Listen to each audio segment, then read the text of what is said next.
Tudo bem? Eu sou o Felipe, sou Mafagafolândia e eu vim fazer últimos Mafagafados sobre aquela minha TBR do mês de abril, que eu escolhi um tema específico da fluidez de gênero, da transitoriedade do gênero, questão do gênero em si. Eu queria entender um pouco mais sobre isso. Vocês viram aqui no canal, provavelmente eu coloquei mais um vídeo que é exatamente esse vídeo, só que em inglês, porque uma das leituras eu fiz com um amigo que vive no Reino Unido. Então eu queria que ele soubesse o que eu li. A gente fez essa leitura compartilhada e a gente marcou de depois fazer um vídeo falando sobre isso. O primeiro livro do mês foi o Orlando, da Virginia Woolf. Isso aqui é uma edição que chama Vintage Classics, que é muito bonita. Eles têm uns 6 livros da Virginia nesse formato. O Orlando, da Virginia Woolf, fala sobre um rapaz da nobreza que nasceu ali no ano de 1600 e alguma coisa. O interessante sobre o personagem do Orlando é que ele vai viver durante uns 300 anos. Ele vai passar várias épocas ali do Reino Unido, ele vai sempre viver ali. Ele vai também se distanciar para ir um pouco, se não me engano, na Constantinopla, e vai demonstrar a vida dele durante esses 300 anos. E ele nem chega a morrer no final, na verdade a vida continua. Mas o mais interessante sobre o Orlando é que em um determinado ponto da vida ele vai sofrer uma transformação e vai passar de homem para mulher. Então troca completamente o sexo. O Orlando, apesar desse tema e de eu ter procurado por causa disso, não é tão necessariamente sobre a fluidez de gênero.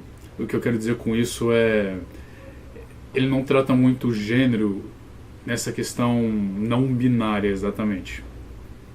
Ele vai tratar sim sobre as diferenças um pouco deles na questão social e na questão de construção da sociedade de gênero. A única diferença que ele vai colocar realmente é biológica. Então Orlando, no meio do livro, ele passa de um homem para uma mulher, mas a personagem não vê diferença nenhuma sobre isso para a própria vida, não percebe diferença nenhuma, não se encara de uma maneira diferente. Ele olha para o próprio, olha para o próprio corpo e diz: tá certo, mudei, é o mesmo sexo, mas continua sendo a mesma pessoa. O que a Virginia Woolf vai acabar falando muito é sobre como isso vai mudar a visão da sociedade sobre ela. Então vai mudar o entorno dela, a visão do mundo sobre ela. E a própria Orlando, ela vai continuar vivendo a vida dela. Ela, além de ser uma aventureira, ela é uma artista. O que o livro vai falar muito também, então, é sobre a arte, sobre a cultura e a diferença e a degradação que ela foi sentindo durante esse período.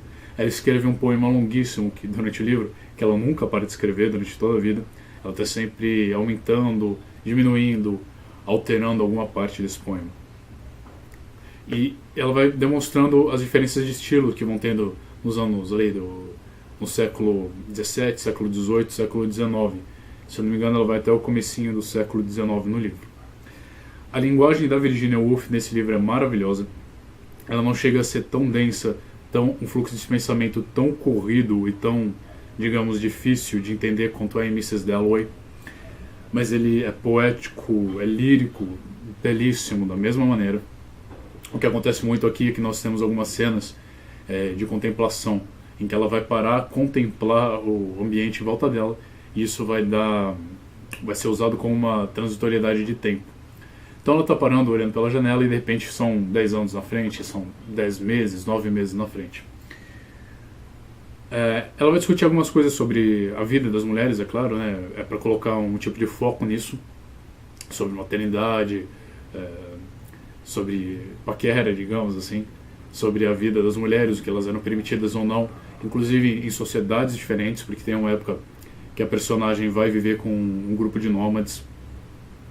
E é um livro, até certo ponto, muito fantasioso, não apenas por causa da troca de sexo, mas porque enquanto a Orlando se desenvolve, enquanto ela cresce, também vai crescer a linguagem, a poética, a poesia desse livro. E mais alguns elementos fantásticos são demonstrados. Como, por exemplo, quando ela faz a mudança em si. O Orlando tem uns 2 ou 3 períodos em que simplesmente ele ou ela começa a dormir durante uma semana seguida, assim, como se tivesse entrado em um coma. Em um desses comas tem 3 aparições que vão fazer toda uma dança, tem toda uma poesia na fala delas, e daí ela acorda como a Orlando. Orlando da Virginia Woolf é considerado uma carta de amor. O primeiro título desse livro era chamado de biografia, porque aparentemente ela teria feito esse livro como uma biografia ficcional de uma amante dela, de uma outra escritora inglesa chamada Sackville West. E eu entendo também o porquê disso, ou pelo menos eu me coloco em uma posição, o que eu li lendo o livro, né, a leitura que eu fiz, é que quando ela coloca essa mudança de sexos, ela também está colocando uma coisa mais profunda. Se eu mudo de sexo e começo a ter uma experiência sexual com outro sexo, um sexo diferente, então, se não tem realmente essa diferença entre os sexos, qual é a diferença entre sexualidade? A diferença no sexo da pessoa que eu amo. Eu acho que é um pouco isso. Orlando é um livro que vale muito, muito a pena, como tudo que eu li da Virginia até agora. Fica aí a recomendação. Talvez eu faça um vídeo mais extenso, mais profundo sobre ela depois. O próximo foi A Mão Esquerda da Escuridão, da Ursula K. Le Guin. É um livro de ficção científica. Infelizmente a gente acabou de perder a Ursula K. Le Guin esse ano. Ela tem todo um universo, vários livros de ficção científica em volta mais ou menos do mesmo tema, do mesmo sistema planetário, apesar deles não serem uma sequência exata. Você pode ler esses livros separados na maioria. A Mão Esquerda da Escuridão é um caso desses, que apesar de ser no mesmo, digamos, sistema planetário, né, no mesmo ecumen, ela usa essa palavra, já vou explicar, você pode ler ele separadamente porque ele não tem ligação com as outras. O enredo não tem ligação com os outros livros exatamente. A Mão Esquerda da Escuridão vai falar sobre o Genliai, que ele é um tipo de embaixador, que eles chamam de ecumen. O ecumen é como uma ONU, é como uma reunião de planetas, é um sistema intergaláctico desses planetas que se descobriram, e eles, na verdade, não são exatamente uma lei, mas eles propõem diretrizes de comunicação e de convivência entre os diferentes países dessa união, uma união de planetas. E ele está em um país chamado Getting, ou Getting na língua original do país, ou Inverno na língua terráquea. Ele é um terráqueo aqui da Terra. É chamado de inverno porque o país é frio, completamente frio o tempo todo. E esses terráqueos ele consegue passar por um getiano exatamente porque eles são tão parecidos fisicamente e fisiologicamente. A grande sacada, a grande diferença dessa raça alienígena, eles estão permanentemente em um estado eunuco. Então eles não têm sexo nenhum na maior parte do tempo. Depois eles entram em um tipo de cio durante um período do mês. Cada um tem o seu período. Eles vão se juntar com mais alguém para ter essa fase sexual. E nesse ponto cada um deles escolhe. Na verdade não bem escolhe, mas desenvolve características sexuais femininas ou masculinas para o sexo e reprodução. E eles podem ter um parceiro fixo ou não, e em um mês eles podem ter essa característica sexual feminina e engravidar, e no outro eles podem ter a característica sexual masculina e engravidar alguém. Então esse é o ponto interessante, é o que me fez trazer esse livro para esse mês temático. O que o Genliai está tentando fazer ali é provar, convencer as pessoas de que ele é um alienígena, e não simplesmente uma aberração que está sempre no sexo masculino, no Kemer, como eles falam, e tentar trazer alguma dessas nações, fazer alguma das nações desse planeta acreditar nessa união de planetas extraterrestres e trazê-los para essa união. Então trazer a nave dele e convencer os getinianos de que eles podem se unir, que eles vão se beneficiar disso. Então, novamente, também não é tanto sobre essa ambivalência, essa flutuação dentro dos sexos. Na verdade, sim, sobre flutuação, mas não sobre a interligação, a minguação entre eles, né? De novo, nessa coisa da não binariedade do gênero. Mas fala sim sobre a diferença. biológica, de novo, dos sexos. É mais como se a Ursula K. Le Guin apagasse muito essa coisa da biologia e da diferença que a biologia traz, porque afinal um pode ser o outro o tempo todo. Mas o que eu quero dizer com isso, e tanto quanto o Orlando, estou tentando trazer um pouco da coisa da binariedade, né? Não é tanto masculino, feminino, apagar ou juntar essas coisas, né? Homem e mulher ao mesmo tempo, mas sim a separação entre eles e essa coisa de que pode mudar. Eu não sei se eu estou conseguindo me expressar um pouco nesse sentido, né? Não é ainda uma teoria, uma matéria que eu conheça tão bem.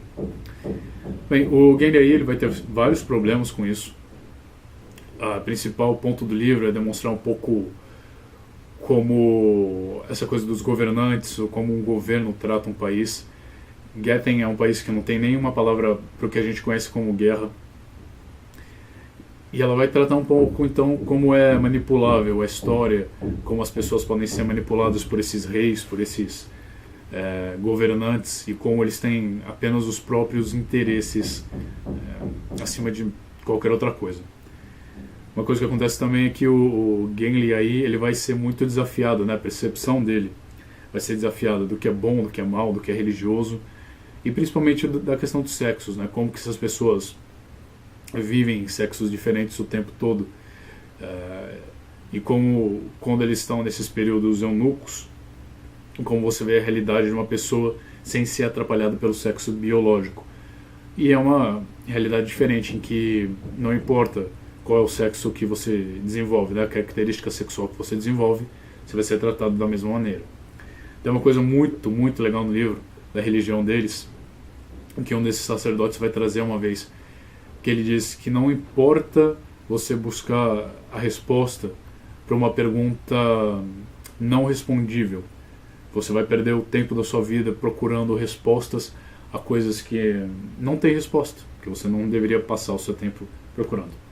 Livro interessante para tratar sim desse tema, ele consegue de uma maneira não exatamente como está sendo tratado, eu vejo atualmente, mas interessante na questão dos sexos e talvez do feminismo também.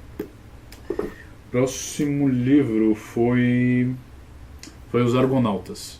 Os Argonautas, da Meg Nelson, no Kindle. Eu realmente não tenho muito o que dizer desse livro, porque ele é muito curto e ele é realmente uma experiência, ele é quase como um ensaio. Eles são as memórias da Meg Nelson e da relação dela com o Harry Dodge. Harry Dodge nasceu mulher, biologicamente uma mulher, começou a tomar testosterona e depois fez uma dupla mastectomia, se não me engano, é a palavra. Só que ele também não se inscreve muito nessa questão do gênero, né? Masculino, feminino, dessa binariedade tão assim. Esse livro sim trata muito sobre o transgênero. Esse trata bastante sobre isso e como essa coisa da não binariedade afeta a família dela, a percepção dela e de novo a percepção do meio sobre ela. Ela vai contar um pouco sobre a vida dela, sobre os desafios. Ela vai falar muito além da questão do transexual, sobre a questão do gênero. Vai falar muito sobre a questão da mulher, sobre a questão de família, de a concepção de casa, a concepção de formar uma família que pode ser considerada queer ou homoafetiva, sobre sexualidade, sobre aborto, sobre a gravidez, sobre o pós-parto, sobre o parto, sobre como criar os filhos. E de novo, ela é muito embasada filosoficamente e falando sobre a percepção do mundo sobre ela. Ela tem, durante todo o livro, ele lê como um ensaio, porque ela está colocando o tempo todo a questão dela, está colocando o tempo todo os desafios e a percepção dela sobre isso. Ela se embasa muito em filósofos e em outros escritores. O que ela faz é sempre ter no meio do texto dela, em itálico, frases e expressões desses outros escritores, que ela simplesmente liga, costura ao próprio texto dela. É um livro muito inteligente. O que eu trago disso é sempre uma conversa. Parecia que eu estava tendo uma conversa com uma pessoa muito inteligente. A escrita dela é muito concisa, muito densa, me lembrou até a Susan Sontag na maneira, exatamente porque ela consegue falar tanta coisa em uma frase tão pequena. Ela vai falar muito, ela vai ter muito o que pensar, muito o que descrever em poucas palavras. Ela sabe usar a eloquência, ela sabe o que ela está escrevendo. Então, apesar dela ter um ponto tão fixo, né, uma maneira tão incisa de descrever o que ela quer descrever, para mim, eu consegui ter uma discussão com ela, ter uma conversa, exatamente porque se ela é tão inteligente também me permitia onde eu discordava, onde eu queria entender mais. Na verdade, é uma conversa comigo mesmo, né, porque quando você está lendo um livro, a conversa é com você. Eu tenho que reler esse livro, eu li muito, muito depressa. Quem tinha falado sobre ele muito bem foi o Vonnegut. Mas é um livro que vale muito a pena por essas características. Ele é um livrinho curto, que é quase um grande ensaio, e ela vai colocar muito a percepção dela, você vai viver muito o que ela está vivendo, porque ela vai colocar o emocional dela ali também. É um livro que é menos poético, mas que vale muito a pena ser lido. Depois, eu acho que eu li o Com Amor Simon, acho que cronologicamente foi mais ou menos isso. Com Amor Simon, de novo, é um YA que eu só li para a questão do LGBT ali, para saber o que está rolando, porque eu queria ver o filme e eu acabei não vendo. É um livro legal, é bonitinho, mas de novo, é bobinho. Personagens que desaparecem, histórias que não se completam. E ele é um romancezinho. Eu fico feliz, pelo menos, de que hoje em dia nós possamos ter um romance como esse, assim, esse tipo de história de menino encontra menino, menino se apaixona pelo menino. Ele tem um pouquinho aqui sobre a questão de sair do armário, né? O Simon é um personagem que não saiu do armário ainda, e ele vai começar umas conversas com um amigo dele pela internet. Ele vai ser chantageado por causa disso, porque alguém vai descobrir essas conversas com esse rapaz, que anônimo, né? São conversas anônimas, ele não sabe quem o rapaz não sabe quem ele é. Ele vai ser chantageado, mas é uma historinha de romance, né? Um YA sobre menino contra menino. Mas, de novo, bonitinho, ainda bem que esse tipo de coisa pode acontecer, eu fico feliz. Se você gosta de YA, pode ser uma leitura muito leve, muito rápida, mas não é, digamos, o grande livro, né? Não tem grandes reflexões. Próximo livro. Esse aqui é o The Parcel, pelo autor indiano Anosh Irani. É um livro de capa belíssimo. E é um livro belíssimo também, vai ser um dos livros da minha vida. Definitivamente, talvez seja o melhor do ano, apesar de estar tão cedo no ano. O The Parcel, infelizmente, ainda não tem no Brasil. Eu fui encher o saco de todos os meus amigos que trabalham com editores. Sabe, olha esse livro aqui, enfia na goela do teu chefe. O The Parcel vai contar a história da Madhu. A Madhu é uma Hijra. Hijra é mais ou menos o que a gente costumava falar, né? Eu não tenho certeza nem se o termo é pejorativo agora, dos travestis. As Hijras são considerados o terceiro sexo indiano. Eles estão ali no meio do caminho, porque na verdade elas se consideram mulheres. Elas são transexuais. Eram homens que muito cedo perceberam isso. Ali na sociedade indiana foram rejeitados pela família e vão viver com essas outras Hijras. Agora, o que acontece é que as Hijras, elas têm um certo embasamento, um certo link com a mitologia hindu. Então, na verdade, elas são aceitas de certa maneira como Hijras por causa disso. Elas têm uma sociedade própria, elas têm as irmãs, elas têm toda uma comunidade de Hijras por causa disso. E o que acontece geralmente é que elas vão para uma casa, elas são aceitas por uma família, tem ali um ritual religioso envolvido, tem uma mutilação da genitália, mas nunca uma cirurgia completa. São considerados eunucos por causa disso. E na sociedade indiana, ao mesmo tempo que as Hijras são reverenciadas de certa maneira, até certo ponto, porque elas podem trazer, na crença, né? Elas podem trazer sorte em casamentos, podem trazer sortes em nascimentos de bebês. Ao mesmo tempo, elas são escrachadas, elas são rejeitadas por essa sociedade, exatamente por não estarem aderindo à norma, né? Por serem esse transexual. Então, na verdade, elas vivem na pobreza. As únicas opções para uma Hijra é tentar fazer dinheiro quando você vai abençoar um casamento, abençoar um nascimento, você pega um pouco de dinheiro sobre isso, ou mendigando dinheiro, né? Ou se não, com trabalho sexual. Elas são, como os travestis aqui do Brasil, elas também são relegadas a trabalho sexual. A Madhu, ela tem 40 anos de idade, mais ou menos, ela já passou dos 40. Ela não está mais trabalhando como ela trabalhou a vida inteira como trabalhando mais com prostituição, ela já está muito velha para isso e agora ela está mendigando em um sinal. A Madhu fazia um serviço antes que ela já tinha abandonado, que é com o que eles chamam de parcel, que é na verdade quebrar ou fazer esses parcels entenderem a nova realidade delas.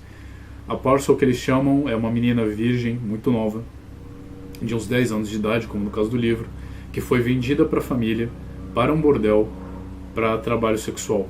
Então, porque tem homens atrás de menininhas da cidade, elas são vendidas de outros países por famílias muito pobres para viver a vida delas como prostitutas, para viver de maneira forçada dessa maneira. A Madhu, o que ela fazia é fazer um trabalho psicológico nessas meninas que primeiro eram enjauladas, elas eram trazidas e enjauladas nesses bordéis, e a Madhu tinha que de alguma maneira trabalhar o psicológico delas para fazer com que elas percebessem a realidade nova delas, para que elas não tentassem escapar, para que elas não tivessem esperança nenhuma.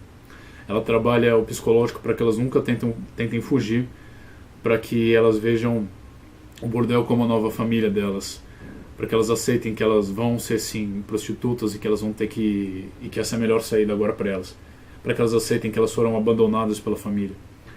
Tem cenas fortíssimas em que ela fala: olha, você está vendo essa jaula que você está vivendo? Eu quero que você segure agora as barras dessa jaula, vê a temperatura delas. O que é mais real para você, essa jaula ou a tua mãe que te deixou? Você consegue sentir a sua mãe agora? E assim, eu nunca choro com o livro. E eu realmente não fiquei, sabe, chorando em prantos. Mas esse livro me traz à beira do choro, é impressionante. É um livro muito forte, muito pungente, ele é muito relacionável. E a Madhu, ela começou a fazer esse serviço porque antes a maneira que os bordéis encontravam de quebrar essas meninas de 10, 12, 9, 8 anos, e é uma realidade da Índia, era através de tortura, através de espancamento e através de estupro sistemático dessas garotas. Então, na verdade, a Madhu acredita que ela está sendo benevolente, que ela está fazendo uma coisa boa para essas meninas sem ter a parte física, né, sem ter a tortura física. Ela é uma tortura mental, mas ela acredita que é melhor do que a outra tipo de realidade que elas vão passar. É um livro excelente. A própria Madhu, o ambiente em volta dela, Bombay, não lembro agora, desculpa, está mudando. Ela vive no maior distrito de prostituição da Índia, ao ar livre, se não me engano. Ela vive em uma casa que está de hijras, que estão tentando comprar porque os desenvolvedores, os grandes comércios estão tentando comprar a maior parte daquela região para poder vencer uma licitação e poder desenvolver a região, né? Fazer novos prédios, derrubar tudo que tem ali, tentar revitalizar aquela parte da cidade. Elas não querem vender porque elas sabem que se elas venderem, elas vão ser jogadas na rua, elas vão ter menos do que elas tinham até agora, apesar das promessas desses construtores. E ela está analisando a vida dela. Enquanto ela é forçada a retomar esse tipo de trabalho, ela também é forçada a rever a vida que ela passou, tudo que ela já fez, como ela é excluída. Ela está em uma posição única de rever a vida dela, de reavaliar tudo que ela fez, de perceber o quanto ela ainda quer a família que a rejeitou, quanto ela ainda quer aquela vida normal, ela quer encontrar um homem pela qual ela é apaixonada, ela quer viver uma vida, quer viver um romance. Apesar do tratamento dela com essa menininha que ela tem que quebrar, de abandono completo da esperança, como ela acha que abandonou, na verdade ela tem todos os sentimentos, toda a esperança de vida dela, que na verdade ela enterrou e mantém numa gaveta escondida, e é pungente, é impressionante. Ela é uma personagem extremamente empata nesse sentido, você torna-se muito o que ela é. Assim, o livro é impressionante, o livro é sensível em vários aspectos, em falar dos excluídos, em falar dos sofredores, em falar dos LGBTs, em falar do mercado de escrava sexual, e de imaginar como a gente trata essas pessoas, de como a gente ignora elas, como a gente simplesmente vira a cara para esse tipo de pessoa. não sei, realmente para mim é um romance impressionante. Ele tem muito a mão ao Nosh Irani de criar alguém por quem você vai, ou pelo menos eu compactuei, alguém por quem eu me impressionei muito, por alguém por quem eu me importei. E é uma escrita direta, é um romance que flui extremamente bem, apesar de todas as cenas. Ele tem algo nele de sofredor, né, de querer você fazer a força chorar, mas a questão é que o tema é tão incrível, é tão horrível, que na verdade isso funciona. Então é um livro impressionante. Se alguém tiver a oportunidade de ler, infelizmente não tem e-book ainda, mas se alguém tiver essa oportunidade, leia. Se alguma editora tiver a oportunidade de trazer esse livro, traga. É impressionante, é pungente e maravilhoso. Eu vou tentar falar muito rapidamente sobre The Night Brother, porque minha memória já está acabando. The Night Brother, da Rosie Garland, foi o livro que eu li com o Simon Savage. Vou deixar o canal dele aqui embaixo. E o que acontece nesse aqui é a personagem... São duas personagens, na verdade, a Eri e o Nom, que são irmãos, mas dividem o mesmo corpo. São duas almas e um corpo só. E no primeiro capítulo eles têm uma certa simbiose maravilhosa. Você não consegue perceber exatamente quem é quem ali, quem está no corpo biologicamente agora, um homem e uma mulher. Mas o que acontece é que eles vão crescer e vão ser meio que separados. Então, durante o dia, a Eri vai tomar o corpo, vai ser uma mulher, e durante a noite o Nom vai ser um homem e vai ter a consciência e aquele corpo. Esse livro, eu achei ele meio ruim, na verdade, ele não é muito bom, apesar da premissa muito legal, né, essa ideia super inteligente. Mas o que a autora não consegue fazer é carregar essa história. O enredo, ele é meio sem sentido, ele fica em volta de um ponto que ele nunca faz. O livro só vai fazer esse ponto literalmente no último capítulo, nos últimos parágrafos. E de novo não, na verdade esse é o único livro do tanto, além dos Argonautas, que vai anular um pouco essa questão da binariedade. O ponto que ele quer fazer é exatamente sobre essa integração dos sexos. E de novo, ele vai falar muito sobre feminismo, porque ele vai colocar a diferença entre os sexos, como as duas personagens são tratadas. A Eri é tratada extremamente diferente pela mãe dela, pela sociedade. Vai falar um pouco sobre o movimento sufragista. Mas, de novo, o livro não consegue carregar isso. Tem várias cenas repetidas que não vão a lugar nenhum. Que ela tenta fazer as coisas meio sem pé nem cabeça. Os personagens desaparecem e somem o tempo todo. E meu tempo está acabando, eu vou dizer tchau agora. Infelizmente o livro não serve muito. Se vocês já leram algum ou querem ler, a gente fica até a próxima, fala alguma coisa. Tchau, até mais.